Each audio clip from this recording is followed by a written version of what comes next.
here is our group in the historical order. So I came in August 98. Colin Campbell appeared in April. At the time, he was manager at Visual Studio. And now he is a vendor who works with us. Then Wolfram came and doubled the size of our group, the official size. Put the microphone closer to you.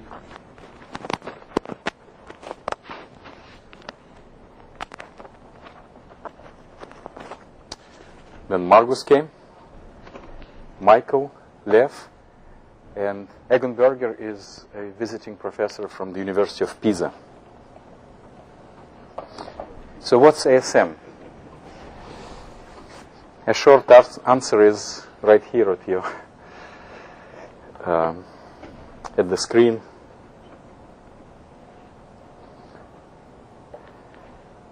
So one of key things for us is this executable specifications. So a typical issue in specifications is this: what happens when under-specified components are reused in the next version?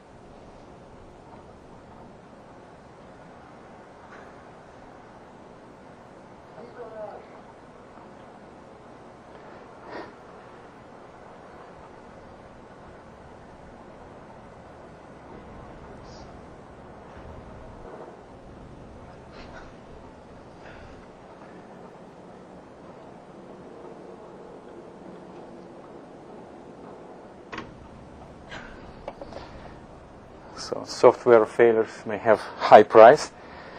So in 1996, the European Space Agency Ariane 5 rocket exploded in flight, as you saw.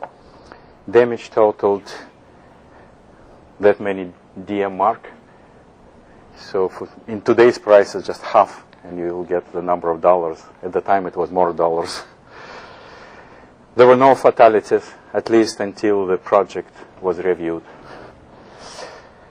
So the cause of the system failure was this: a violation of an undocumented constraint. So let's look at it more carefully. So in Ariane 4, that preceded Ariane 5, there was a necessity to convert,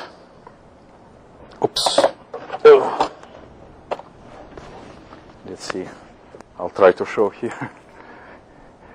Necessity to convert a floating point real into an integer. And that would be a natural precondition. But in Ariane 4, there was no need to do that. Just the physics and engineering of a matter was such that it was a kind of trivial. So they left this little piece unspecified. But Ariane 5 was much more powerful. And what happens if this precondition is not true? You saw? No. What does the integer function do without this precondition? I'll tell you later. Okay. So I'm the theorist in the group. So here is a true story for you. A theorist and a systems researcher are about to be executed. Each one is asked to give his last wish. And the theorist says, all my life I developed all these beautiful theorems, proved such nice theorems. So what I would like to have, a good audience of systems researchers like this guy to explain my ideas. Okay, that can be done. And they ask the system researchers, what is your last wish? Well, he says, just shoot me before this guy lectures. So now, you have been warned. So the original problem that I encountered in the beginning of this ASM project in early 80s was this. Is there one class of mathematical models, kind of one machine model, such that the dynamics of any system at any given level of detail, a fixed given level of detail, can be faithfully reflected. And in particular, the models have to step for step simulate the system, contrary, for example, to a Turing machine. And it should be applicable to complex real-world computer systems, actual or proposed. So such models would be useful for specification as well as during other stages of the product development cycle. And the thesis which emerged was this: every computer system at every level of abstraction can be faithfully represented and step for step simulated by an appropriate abstract state machine. So here is one abstract state machine, which is a specification for sorting, one swap at a time sorting. There are plenty of sortings of that kind, quick sort, bubble sort, whatever. Now this is a relatively high level specification. You just choose one pair which needs to be swapped and swap. Another example, Turing machine. So a program of the Turing machine, just to remind, consists of instructions of that sort. So suppose you have instruction like that. So what is the meaning?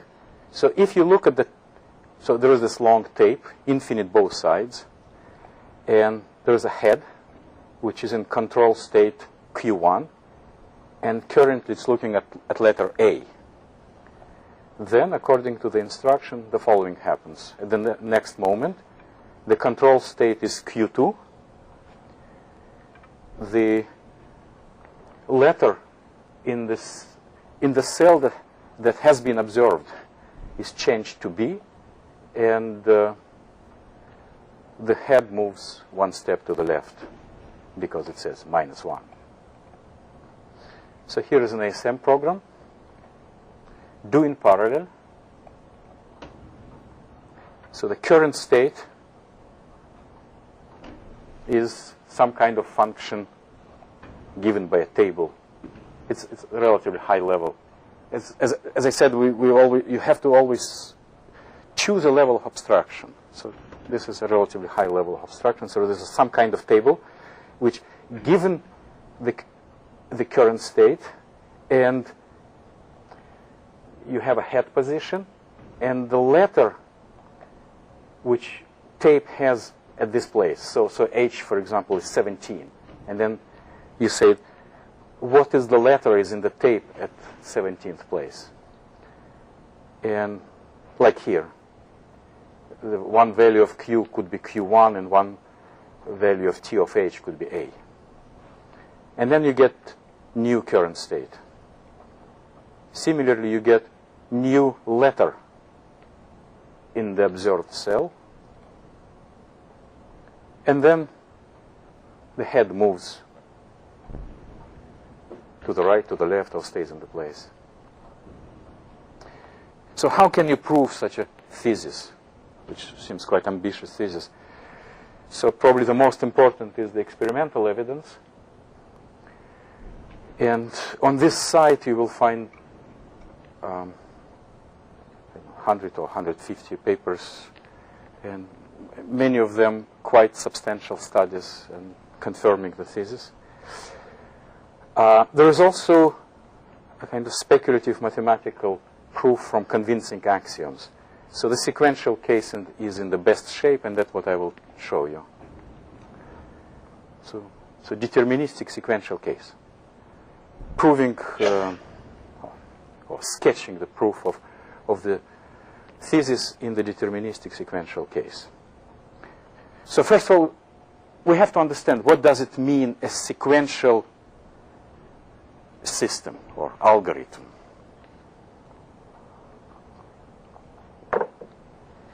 So one postulate is this: a system, whatever it is associated with a set of states and a transition function.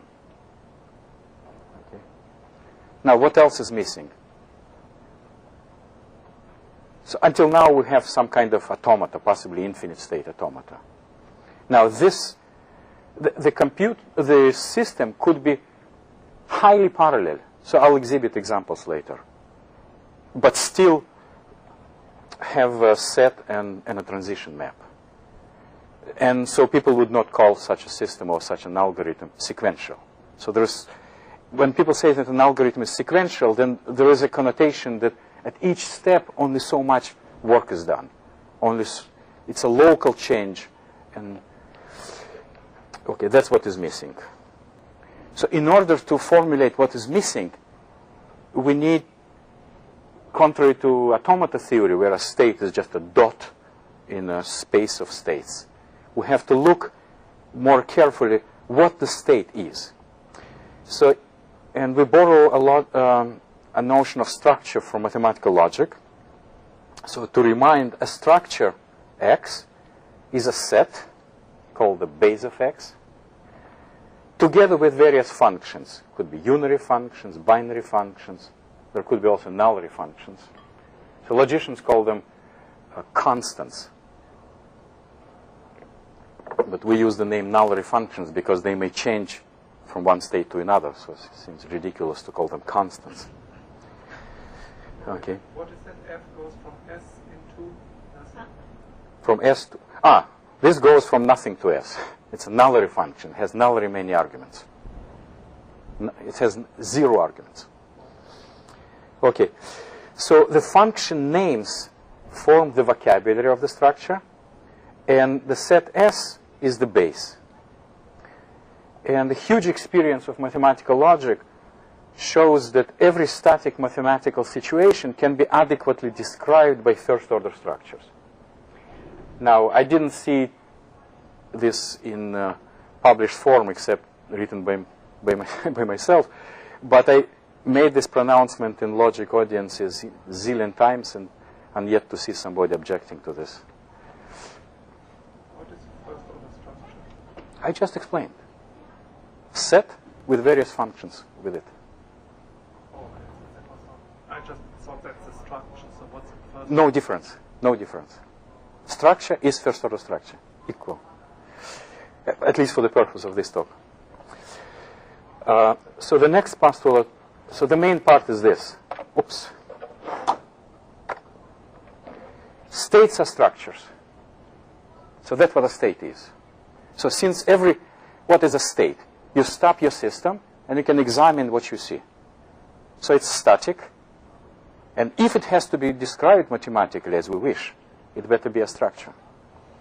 So states are structures of the same vocabulary. Why of the same vocabulary? Presumably, your algorithm or your system is given by a finite text.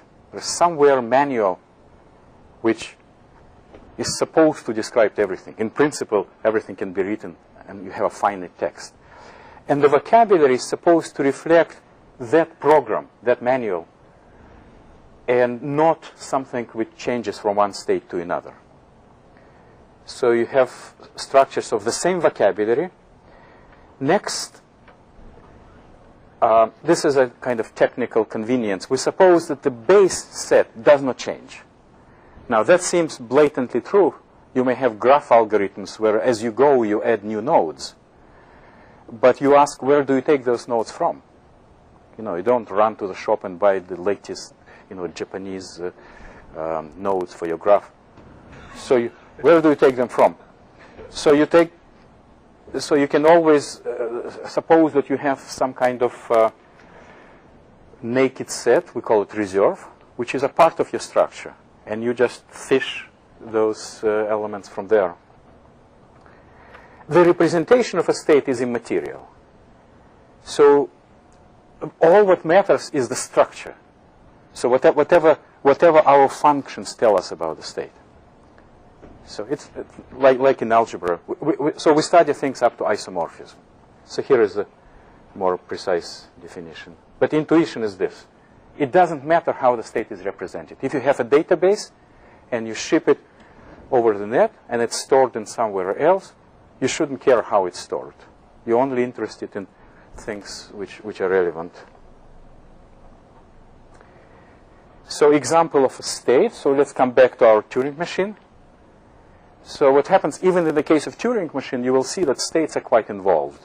And in the case of complicated systems, states may be very involved.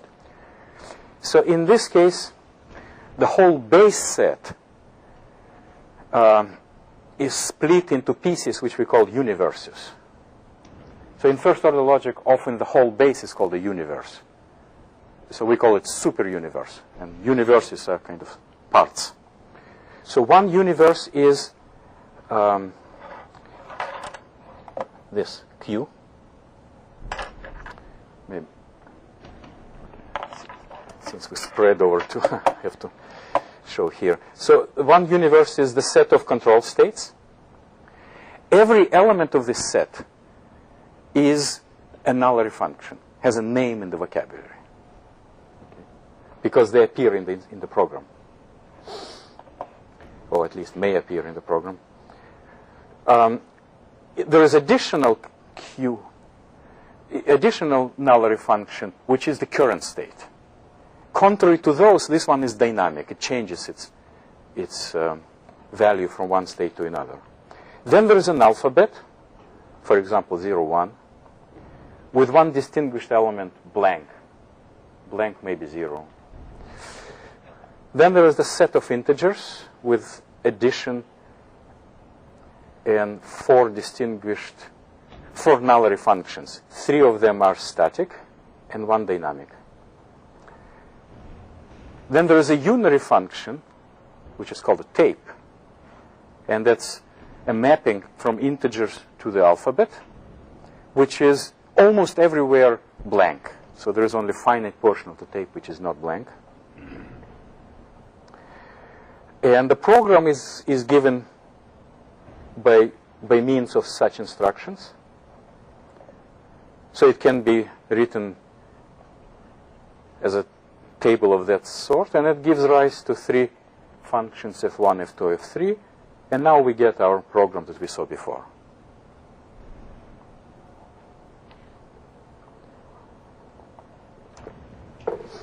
So I explained the vocabulary. So Q. What does do in parallel mean? Why isn't it just opposite? Do in sequence? No, you don't want to do in sequence. But you sort of, the second one has the T of the old age. So what does it mean to be parallel if you use it means the following. In a given state, you make all the evaluations. Okay. So this is more interesting. Let me see, what was it? Oh. Show what happens Oh. See, do in parallel. You make all the evaluations, and then at once you do the assignments. At once, simultaneously. So, for example, this swap doesn't require any intermediate cell to. Okay. And why?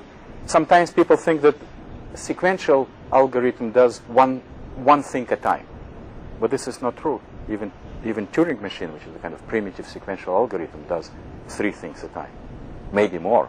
When it prints 12, you may consider it's 2 actions. You actually mean something more than in parallel, because the traditional notion of parallelism is that the synchronous. The rate at which things are done is synchronous parallel. The order in which things are done is irrelevant. Whereas what you really mean here is simultaneity of some sort. Simultaneously synchronous, concurrent transaction. Now you're speaking my language. Yes.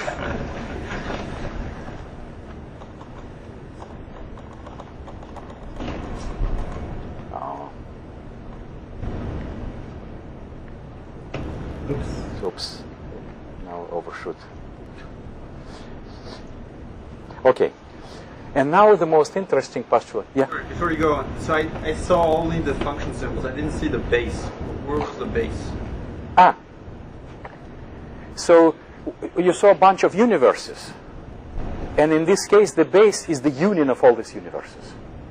So all the elements, so control symbols and alphabet symbols and integers. That's it. So in this case, the base consists of the integers, of the control symbols, and of the alphabet symbols. That's the base. So is 0 part of the base, for example? Yes, because we have a copy of integers. But you called it a nullary Function. So the element 0 is a part of the base, but it has a name, which is this. Have to be the same. No, this element is the interpretation or denotation of this name, and this name is notation for this element. So now the most non-trivial. So the question was how to capture that at every step is a kind of local. Okay, and it's not only the change is local, but also you cannot observe suppose you have a huge graph. So at one step you cannot see the whole thing. You see only so much. And it turns out that enough to assume the axiom says that the bounded exploration, the exploration should be local, and the rest follows. So here is the third postulate. For every sequential system, there is a finite set of expressions. Expressions are like in first order logic, f of g of h, such that. So intuitively, each of these expressions evaluates to an element in your state. Okay. So you have finite many expressions, say 17 expressions. Therefore, you can name 17 elements. Now, suppose you have two states, which may be vastly different, but they have a little overlap. And so that they give exactly the same values to all the critical expressions. Let's call these expressions in E critical. So suppose we have 17 critical expressions, and so they have at least 17 common elements, unless expressions evaluate to critical expression evaluate to the same. Then what happens that the deltas are the same. Deltas is the change. So what is the delta? So intuitively you have this two states, and they slightly overlap, but they overlap enough so that your system or algorithm doesn't see the difference, because the algorithm only sees whatever is given by this capital E. And therefore the change that the system proposes, okay, the transaction, will deal only with those elements which have been seen. So the delta is this, delta of x consists of the following triples. So you have a function name from the vocabulary. Okay, suppose it's ternary. Then you have a triple of elements and a new value. So you have such a triple such that in the new state, okay, in the new state, B equals f of A. But in the old state, it wasn't. So the delta gives you the new values, all the new values. So from the delta and from x, you can compute the next stage, next state. Okay. And now... So aren't you saying, in fact, that the next state must be derivable via the delta? Yes, yes, yes, yes. Okay. And now this is the definition. This is a programming language of sequential ASMs. Okay. So that was the little discovery in the beginning of the project, that one small language suffices to model everything. So here's the programming language. So E's are expressions, or what logicians call terms. So this is an update. So we define rules inductively. So this is an update rule, the working horse. Then do in parallel. So suppose you have already several rules. Each of these rules produces some kind of delta. And do in parallel, what you do, you take the union of all the deltas. And if then else. So, mind explaining the first one, what it means? It means the following. In a given state, so F is supposed to be J array. So in a given state, you evaluate all these E1, EJ, E0, and you get some elements, suppose A1, AJ, A0. And what you do, you change F at the tuple A1, AJ to A0.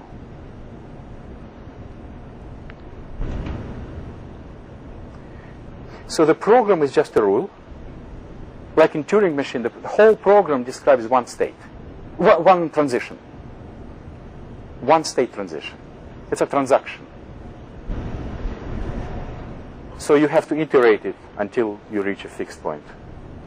And that's the theorem. So if you buy the postulates, then this theorem is provable. For every system A, there exists an ASM program B such that every state of X is also state of B. And on the state of A, the transition function of B is exactly the transition function of A. So all the states of A are states of B, and B does exactly the same thing. So models, notice we know nothing about the program of A. We only model the behavior of A. So as far as the behavior is concerned, there is no difference. Yeah? What do you assume about the formulae phi, the conditions? Phi is, okay, good question. So in a state, there is a slight deviation from logical notion of structure. Logicians think that true and false live outside. So suppose, and actually, now I see that I answered wrongly your question, what is the base? The base consists here, in addition to what the union of this universe is, it has also true and false. So like usually in programming, we take true and false and put them inside as special elements. And so phi is just a term which evaluates the true or false.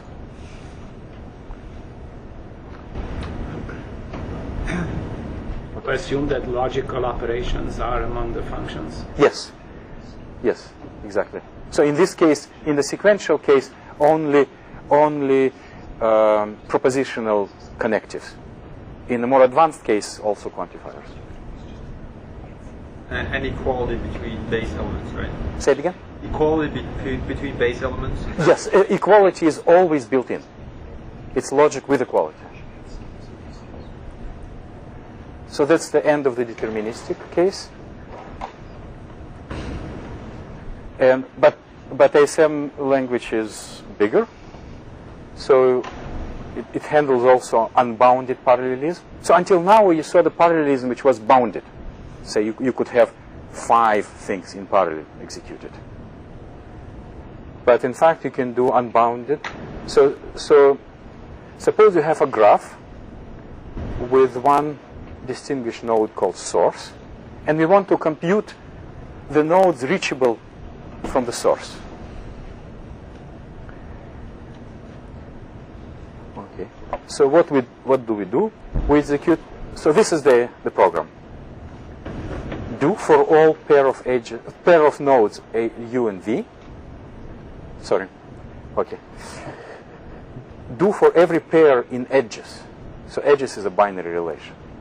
So for every pair UV in edges, if U is already in R, but V is not in R yet, then put V in R. Okay. So let's execute it once. That's the next state. Let's execute it again. And again. And that's it. So now we reached fixed point, and we computed a set of reachable set. So notice that it works in sequential time, but it's not sequential, because it could be huge. The parallelism could be huge if your graph is big. Now, you saw already the slides, but I want to bring it again to show that non-determinism can be handled. You don't have to do that in parallel, right? You don't have to do it, but it's very... For specification purposes, It's very important to do in parallel because then you see the clean algorithm and it's easy to check properties. You don't depend on the way, you don't have any order of nodes, you don't have to traverse them in any way. Otherwise you bring all this and with trees you may not see the forest. So the most advanced feature which will be addressed in the third lecture is that you may have independent asynchronous agents. Okay. So syntactically, this manifests itself in this interesting nullary functions which called me. So this is the Dining Philosopher's protocol. This is the basic protocol, which is doesn't guarantee that nobody will be. It doesn't guarantee the absence of starvation. The basic protocol. So every philosopher executes the same program. So here's the program. It has just two rules. But it's just one rule. So philosopher number 17, or by the name Johnson, comes and wants to execute this. Kripke maybe I should say. How will the program know? So where is his left fork and where is his right fork? Okay. So this is solved by means of this magical nullary function me, which until now all the functions were objective. They had objective meaning in a state, and everybody had the same view of them. But me is interpreted differently by different agents. So the state has a representative for every philosopher. So every philosopher is represented, or agent is represented in a state by a particular element. So there is a universe of agents, in this case philosophers, and each philosopher has a representation there. And when philosopher, say Kripke, evaluates this function me, that he evaluates a very particular element in the universe of philosophers. And then the left fork, let's see, the left fork will be Kripke's left fork, and the right fork will be Kripke's right fork. And if both are available, then he can grab them.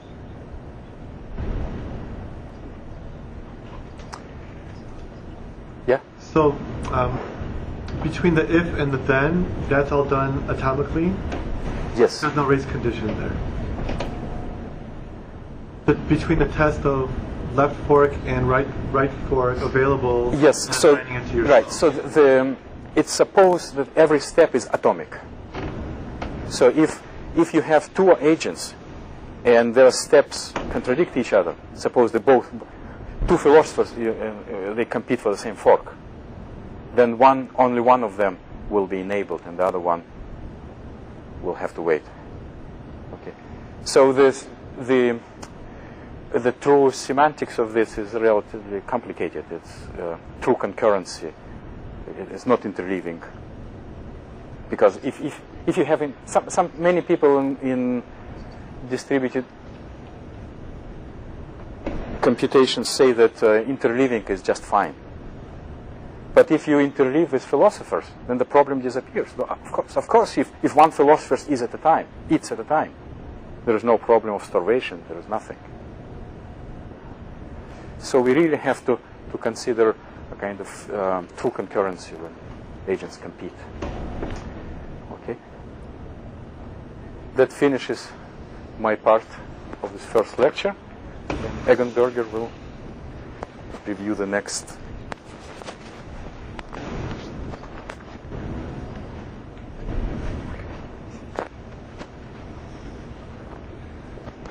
I will explain just this one slide, so let me try to do it directly from here.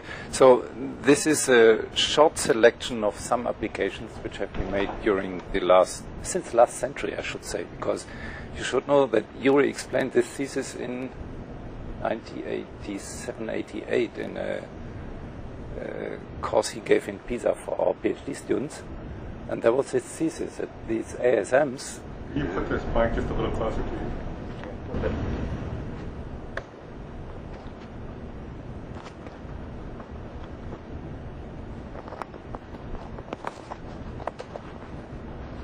So I hope it's better now. Yeah. Okay, so this is just one slide I want to explain on the thesis. And I was saying that the first time I heard the thesis expressed by Yuri was in a series of lectures he gave last century, 87, 88, in Pisa. And he claimed the thesis. I didn't believe it because I didn't understand. But okay, so we tried, and there was a conscious and with the years each time stronger effort to break the thesis, to find an application where something missing would show up.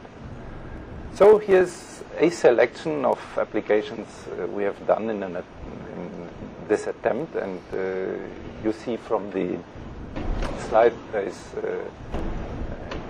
you have pointers to the literature, to the various case studies which I mentioned here, which you may look at in detail if this interests you at home. But let me just make a short remark. You see, we tried, so to speak, all the major areas where ASMs could be of use. Programming languages, so semantics and implementation.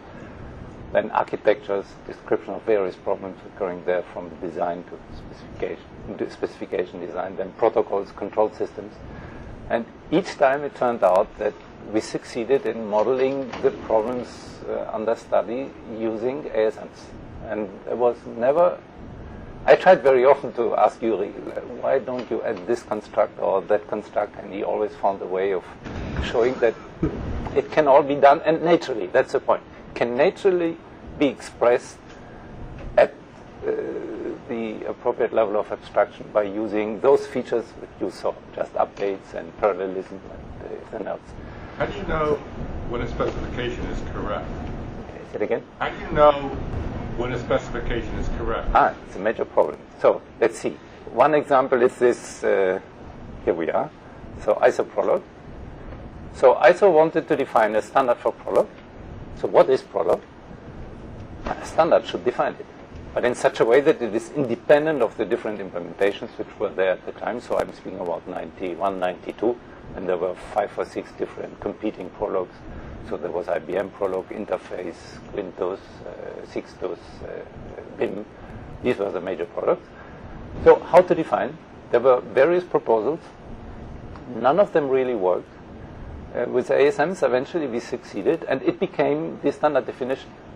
So here the crucial question, how do you know that it is correct, became a question of definition, of convincing, in this case, the people sitting on the committee, and they were all non-theoreticians, they were all implementers, to convince them that this system of rules, of this ASM, really describes what they mean by Prolog. And then it turned out, much later, at that time I didn't know anything about what it means to implement a programming language. So somebody challenged me and said, there is this one kind of standard implementation of Prolog by a form of virtual machine. It's one of the first really very interesting virtual machines around in the world, the Voron abstract machine. And it turned out that we could derive from this ISO Prolog definition a complete description of the Voron abstract machine at a level of abstraction which allowed us to prove correctness. Now we had a model for Prolog, a model for the one, because these ASMs, they are models, they are mathematical objects, and you can make claims and prove properties about them. And that worked. And you will hear something about the method which has been used in doing this kind of things during the next lecture, namely the stepwise refining a machine by detailing at each step more and more in such a way that each time you can keep control of the details you add, so that the relation between your more abstract and the more refined model is something you can control. Okay, other examples are C++, VHDL, this hardware description language, then Java and its implementation on JVM, SDL, the ITU forthcoming new standard for SDL 2000. That's a project where, again, for standardization, eventually, among many competitors, ASM approach was chosen to describe the ITU standard for SDL 2000. Now, for architectures, first example we tried out was transputer, because the interest was in how to implement Occam to transputer code, and how to show that this implementation can be controlled in such a way that by going through these refinement steps, you really come up with transputer code, but you can prove that this compilation is correct with respect to the model of Occam at the highest level. So same for, this was in the middle of the 90s, the PVM was supposed as a mechanism to make a parallel machine model out of many independent components which may be around in the world, to put them into a parallel virtual machine. And the description of that machine has been given at the C user interface, and it worked perfect. Another example is AP100. This is a parallel, massively parallel machine which has been built in Pisa by physicists for lattice gauge theory applications, and it worked at perfection. Problems like pipelining on RISC machines, and so on and so on. So it turned out that for architecture, this approach of modeling and trying to keep track of what are the properties one wants to guarantee and how one can prove that these guarantees, that these properties are really guaranteed, it works with ASMs. Now, yes? Now, for example, this APE machine, yes. Was that first specified using abstract state machines and then built according to that, or did you show later that an existing machine can actually just be described by it? Okay. There was a version they called AP100, and it was so successful that they wanted to build a company, took over the project, and wanted to build AP1000. And now was a problem, should they start from scratch again? So they wanted to upgrade AP100, but then what was it? It was just the C code and some examples. And the group of 10 people who had developed the machine, they knew how they had done it, but they were sitting in the university. Okay, that was the problem. So then these physicists came and asked in the department, is there somebody who is willing to help us to do this work, to specify what we did with AP100 in such a way that it can be used for the new design of AP1000? At that time, I really was a theoretician. I didn't know anything about all these things. But I noticed that this could be an example where the thesis breaks. So I said to the physicist, look, I know nothing about your machines, but if you want me to do it, we can try. And I was lucky because nobody else among my colleagues wanted to do this, because they said, this dirty machine physicists do. Well, so I was lucky. They said, okay, try it. And we did it. There's a student of mine, Giuseppe del Castillo. He worked on this with me. And he became an aficionado of abstract state machines, built executable version, I mean machine to execute ASMs, and so on and so on. And in this project, what we did, we made a complete specification of this AP100 with all these nice interfaces I never had seen, which were only present in code. And this was code of, I think, something like 10,000 lines of C code. So from there we extracted the model, and the whole model was 10 pages of ASM rules. So that's the level of abstraction you see here. So the abstract state machine specifications are executable, is that correct? In that case, it was, yes. So did you execute the specification and execute the machine and see whether or not the answers were the same? Okay, you will hear more about this in the next lecture, because then we will address this issue, how to make these machines executable. Eo ipso, if you have abstract functions around, they are not executable, but there are various ways of making them executable in a natural way. Now in this case of APE, it was done using the implementation they had, because you see the abstract functions we extracted from the code had, so to speak, a real implementation in certain modules which were there. So we used them to do the simulation. Okay, but you will hear more about this in the next lecture. So then about protocols. So one of Yuri's students proved correctness of commit, the real commit. And the author of commit agreed that this was the first time that he saw a proof of correctness. So he agreed that this model, that's again answer to your question, that this ASM for commit really corresponds to the algorithm. It's an old-fashioned protocol now, but at the time it was important. And a correctness proof was given. Yes? Just curious, what year was that, Kermit? When was this? 93, I guess, no? It was Jim's PhD thesis. 93. Beginning of 90s. Last century, I told you. Sorry. But then there's Kerberos. That's not that old. Well, that's a group of people in Catania. They made a specification of Kerberos. And very recently, a French postdoc I had in Pisa, he worked on the Flash protocol and detected various flaws in the design and made an abstract model of this. Now, for control systems, there are a couple of examples, essentially all about control of systems, robot control like systems. So if you want to see more details, since time is running, look at those references. So you have pointers and you can find everything. And you will see more about proprietary applications which have been done here and at Siemens. Do we have a slide for this? I don't remember. No. But you will see more next, the next lecture about this.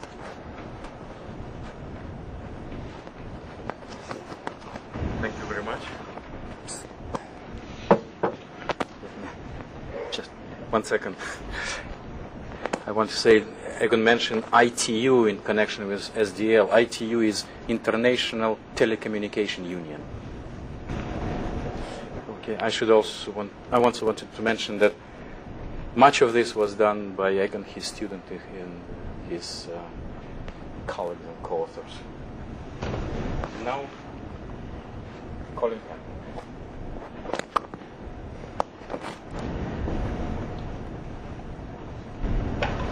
So I'm just going to talk for just a few minutes about what role could one conceive of ASM within Microsoft or within an actual product group. My name's Colin Campbell. I'm actually, I have probably the most different background of anyone in Yuri's group. I've been at Microsoft for 6 years as a developer and program manager, and I met Yuri rather accidentally. As a program manager in the Visual Studio group, I came across a problem that I had of a fair amount of complexity, and I asked around in research, and they said, oh, you should talk to Yuri, he deals with that. And then as I talked to Yuri, the deeper I got into it, the more amazed I was, in fact, at the potential of the method and of the machine architecture to solve the problem, and eventually I moved till now that I'm working full-time on this problem. Actually, I think it has great potential, which is, again, why I'm involved with it, and I had no idea of Yuri before then. So let me just give you a little example, just to kind of give you the flavor of what I think the vision could be for ASMs in Microsoft. So in one area that I know about, which is Visual Studio, there's an SDK. Now, this SDK... What is SDK? It's Software Developers Kit. See, Microsoft culture, you need... So, it's really just a set of interfaces that are used by our own C++ compiler and Visual Basic to interact with the shell, to enter the debugger, to interact with the editor. But it has 500 interfaces. See, I put the timer on because that way I limit my talk. And about 2,000 methods. None of them are particularly complex in and of themselves, but the scale, the interactions are very difficult, and they're all the side effects. And you have no. It's actually recognized by the product group that it's a major usability issue for partners. We have industrial partners who want to integrate their languages into the Visual Studio environment. You may have used some of these. So the question is, well, why doesn't the existing documentation work? We have documentation that I'm sure you've all used and loved, where you see an interface, a COM API, and the methods are listed alphabetically, and they say what the inputs are and what the outputs are, and usually it's some sort of tautology. The foo method, returns the foo property of the foo. It's basically that level of documentation, and you wonder, well, what's the problem here? Why can't people write good documentation? Well, it turns out that what's missing is it's sort of the protocol of an interface. Under what constraints? For instance, how do the different components in Visual Studio, how do they interact with each other? And under what conditions can a particular method be called? And by conditions, I don't just mean just pre and post conditions, but again, it's almost in this protocol sense. Tell me the story of how this interface can be used. You initialize it, then you can do this. Then you can, for instance, an example I always use is a file system. You open a file, you can read and write from it, then you close it. And that's sort of the environment. That's the story of how it can be used. What global constraints are satisfied? All these questions. Well, the answer to these questions is typically hidden inside of the source code and in the brain of the person who designed the component and then lost. In fact, this is the classic hallway conversation. You go across the hall to your developer friend and say, what do you mean by this? Well, what you do, and they have this little whiteboard discussion. They write it down. They go, oh, okay, now I understand. They go program. And then that gets erased. And when that gets erased, it is gone forever, except in the as embodied in code. So this is really a kind of a definition of the problem. So I kind of looked at this and looked at ASMs and said, well, if we look at this from a tools perspective and sort of treat Yuri's group as a little product group, what would I do? I'm a very product-oriented kind of guy, and I come in and say, okay, Yuri, forget the theory. Yes, you have one. Thank you. And, and now what are we going to do? So here's what I want to do. So what we're going to do is we're going to look at the whole cycle of software development. And these are the phases you'll see on the left-hand column. Product definition, specification, design, testing, coding, writing the documentation, then supporting it, and then preparing for the next version. We take this cycle. We look at what happens if we, for each cycle, we incorporate, I don't want to say the methodology, but we use the theoretical framework of ASMs as embodied in a practical tool to help this. So here's what I think and could happen, and these are really my ideas and not particularly representing the views of this station and the management. But what you can imagine is that you can write machines that model the functionality, the user functionality, that is, the requirements. An example I give, if you don't be totally concrete, imagine, very timely, the board game Monopoly. If you want to model Monopoly, well, it has these rules. You roll the dice, you pick up the chance card. It says, DOJ, investigate. I mean, whatever happens. But you can describe these rules, and these are like the user requirements. It's very easy to write a machine that describes this, and they turn out to be an ASM. During specification, and this is where we're really going to focus in our first implementations, you can take your interfaces. The interfaces become the base set or vocabulary, as Yuri described. You take these COM interfaces or what interfaces you have, and you say, well, what do these mean in terms of an ASM? Well, you can introduce model variables and some state, and before you know it, you have a nice little model which step for step, which is the important point, simulates the relevant computation. And our idea is to make this part of the actual specification, use literate programming, and just insert it there so it is kept up to date with the source. Then we develop tools that actually check it. So the next point would be design. Here we can define your classes, your algorithms. You can specify them. Then testing. You can generate test cases from a smaller set. And here's one of the points. I'll talk about this later. Actually, in about 15 seconds later. And then implementation is another area that I would kind of focus in on. Because we have models and we've synchronized the vocabulary, let's say, of COM interfaces and these virtual ASM machines, we can actually write an assertion generator that you run your implementation, you run your model at the same time, and you can check back and forth whether or not what you modeled matches certain points in the implementation. Is that testing? It is a testing. It's just testing, but it can be used earlier than testing. There's some. I don't really have time to go into it. Maybe in one of the other lectures we can go into this a bit more. But these assertions are generated from the model. Therefore, you have a mechanism to enforce that the specification and the implementation are at least behaviorally correct or correct, let's say, that they are the same behaviorally to the level of that specification. Now, that's a higher level, of course, than the implementation. But this is not done in current practice. Specifications are always out of date. They get done just to the point that the implementer can start working, things happen, changes happen, and by the end of the project, they're pretty much irrelevant. And so this actually gives you a mechanism to enforce the consistency. There's some other issues there as well. I'll talk about them. Then there's some other features. I'm going to skip through these. These slides are on the web. But one of the things that I wanted to mention about this is that since you have this specification early, and since it can be executed in an interpreter, you can actually go in and explore and interact with your proposed design or specification much earlier than when you have working code. This can show you, for instance, how your component interacts with an existing system. You can check for things, and plus we have the opportunity to do other types of analysis.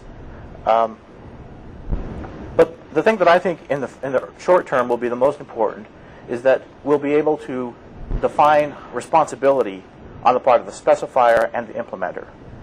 If the implementation is not, or if the specification is not complete, the ASM model won't run. It won't have a complete and self-consistent set of rules. This is a big problem. Implementers complain that when they get a spec from someone that it doesn't work. I can't implement this. There are all these issues that are ambiguous, and you didn't think about this, and it doesn't work. Well, that can be eliminated up front. You can test it. And then the other thing is you can guarantee that the implementation, at least at these points, matches the specification. Yeah. You're advocating this as kind of a language for writing specs. Yes. How are you, I mean, doesn't that first sort of presume that you're going to be managed to get the product groups to write specs? The question was, doesn't this imply that there will be specs? And I have to say, I've been in the product groups for a number of years. Specs are actually used fairly often. What the problem with specs is that they're not taken as seriously as they should be. So a lot of times they're sort of hopelessly incomplete, and also sometimes they're ignored. And there's sort of these timing problems. And I understand that the only way in actual practice that this will ever be improved is incrementally. The developers have to start viewing the spec as embodying some knowledge that they need. And it's only when something is perceived as valuable, then its weight in the process comes up. And I think what will happen is that if we can give specs a little more meaning, and there's a way to check against them, and people say, oh, this saves me time, then we'll get this sort of self-reinforcing loop. But I think that's definitely, a to-be-discovered thing, whether we can improve process. So I would put forth another assertion that I'd love to hear your opinion on, which is that my guess is that a lot of folks in the product side love hacking code and they hate hacking English. And so if the spec was more like code than like prose, they would enjoy it and do it more than if it's just English prose. Right, so I guess your assertion is that people who write code relate to code more than the English language potentially. And so if the spec is rigorous, then they would more likely like it. There is actually a point there. I've been an implementer and I've been a program manager. I kind of know both sides of the complaints. And the complaint on the part, if you're an implementer, you say, this spec is crap. It's fuzzy. It's not crisp. It doesn't really make the distinctions you need. And if you can eliminate that by at least making a model, it may be the wrong model, but with ASMs, it will be unambiguous. There is one single mathematical meaning to that set. Well, then you can argue over that if that's right or wrong, and you don't have to worry about this kind of fuzziness that makes developers go crazy. On the other side, as sort of the specifier, you actually have a richer language to express what you mean. If you're going through cases, and ASM's cases are extremely specific. If something's undefined. I mean, there are a bunch of tools that enable us. So yes. I have sort of a naive question, but which is, isn't it supposed to be that there used to be the old model of writing code, which is somebody designs it and then you sort of have subroutines and people construct the subroutines and everything is logically according to specs. And then there's sort of the new way, which is sometimes portrayed as the Microsoft way, that you have this barely running code and each evening everybody loads into this code the new version and the thing dynamically, somehow miraculously works more or less well. And while this is sort of accepted there's sort of no spec around almost, don't people claim that it creates software much faster? And right, so I guess the question is, an old notion would be functional decomposition, where a bunch of specifiers fully specify code, and then your trained monkeys code it, and that's done. And then there's another model, which is the other extreme of it, would be, you throw away the spec, and everyone just goes and codes, and then you build it every night, and somehow miraculously, every day as you use it, it migrates towards being shippable. I don't think it's. I think, like a lot of things, it's really a matter of sort of speaking the right language. I think that everyone in the product groups, from what I can tell, they really want to produce the product as efficiently as possible. So they're actually looking for ways to make their thing more efficient. And has been traditionally in Microsoft, they have found that getting something running early, experimentally, produces quicker products. The problem is that model, which has worked very well in the past in terms of shipping volumes of code, has been strained recently because the complexity of systems has been going way up. And as system complexity goes up, that model works worse and worse. You have just your number of degrees of freedom just explode, and it becomes a real problem. So I think there's a recognition in the product groups.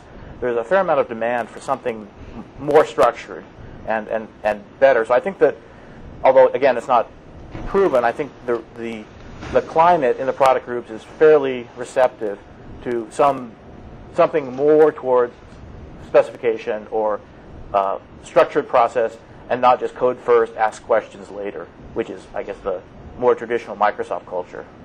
So I would have thought that programmers might be turned off a bit by talking about function symbols and universes and things of that sort also, which is really sort of, in their view, I'm sure, pure math, which is not something which they do. And if it can be expressed more in terms of a programming language, it in fact might be more acceptable. Yeah, so the comment was programmers might be turned off with pure math symbols, and if we could express this as some sort of programming language with maybe some funny properties. And in fact, that's what we do. I keep Yuri in the truck when we go on the road, and and I say, we are theoretically based. What's our theory? Well, yes, we have one. Thank you. Now, questions. And so the point of it is really it's an issue of culture. The product groups and research just do not speak the same language. And I think by kind of, I don't know, some sort of quirk of my particular background or whatever, I've been in product groups, but I can speak the language of research well enough that I can translate a little bit. And I think the issue is to be very, very conscious of the fact that they have very different expectations, language, way of viewing the world, and you'd have to take these concepts and just translate them via a tool and appropriate documentation and training and all these things so that it becomes an acceptable industrial method that is practical for them and their needs, has the tool support they need, and has limited math. And I think we have an example of this being successfully done before with databases and SQL language, which is mathematically grounded, but that doesn't stop database practitioners in many cases from writing a simple query. That is thought to be learnable. It doesn't look like predicate calculus, however. Well, again, so the comment was it doesn't look like predicate calculus, however.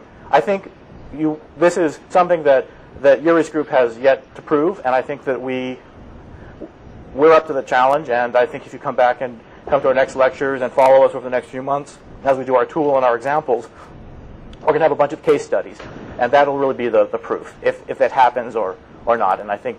But you don't see any calculus. So you meant SQL doesn't look like predicate calculus. Yes, that's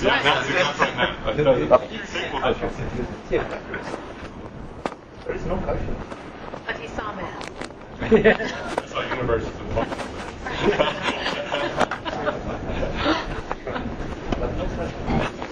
I'm here just to finish. I wanted to answer to Christian that the old mode existed mostly in academic papers. It was never implemented on a huge scale. So, but now you want to implement? Yes, and because we believe that we have the method. So, for example, Nicholas Wirth, when he introduced Modular 2, he writes in this book that you have to do exactly what we propose on various levels, everything in Modular 2.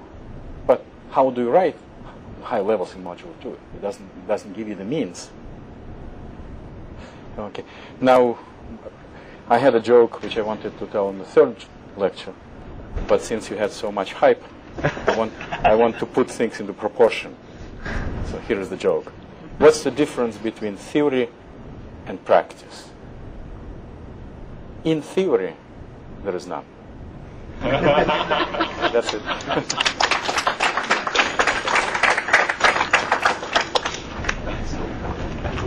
How would this prevent the blow